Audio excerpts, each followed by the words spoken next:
Hello, this is Dan. The solve to end macro, the basic idea is if you have an assembly, say such as this one here,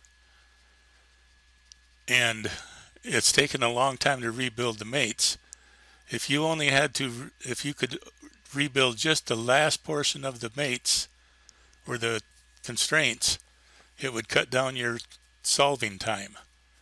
If I know that the portion of my assembly from this first part, which would actually be this base, to say this portion is correct, then I could just solve the constraints for these last two parts. So here's the part being exploded, and if I want to rebuild just the last portion of the part, I can select that part. I come down here, I tell it to select the part. It puts the name of the part here, and when I solve it, it just solves the constraints that were used to put these three parts together. The first part of the assembly, supposedly I know that it's good.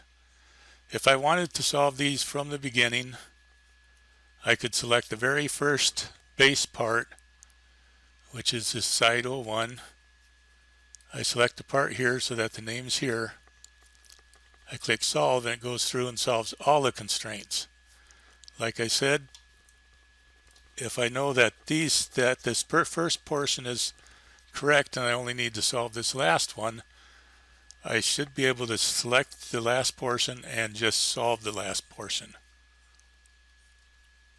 It said if you just needed to solve the last portion of the assembly, we can pick this part, tell it to select that part, solve.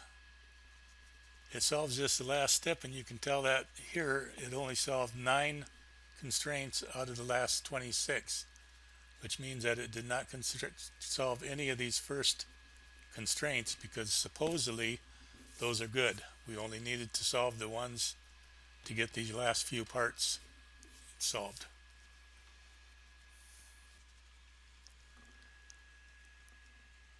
To run the last constraint on this macro, I've been finding I do not have it programmed to fix any parts on this because I'm not sure which part you might want to fix. In this case, the assembly is up to this point, so we can fix that position by clicking in the properties, changing the fixed position to true, because now that part is fixed in space.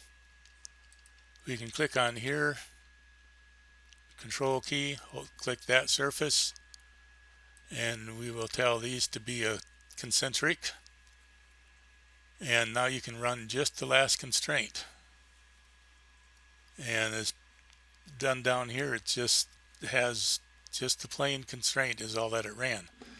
I'll be turning this print off, I believe, but hopefully I'll remember to put it in the status here.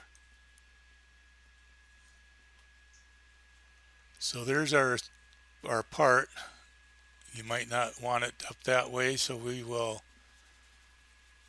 change the alignment from aligned to opposed.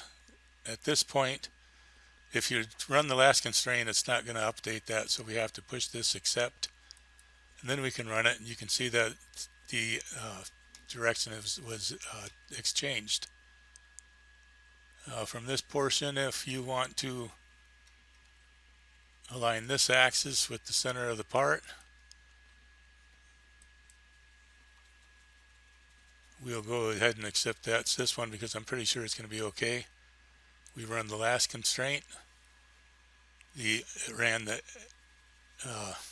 axis coincident, and you can kind of keep building up if you want just by doing the last constraint.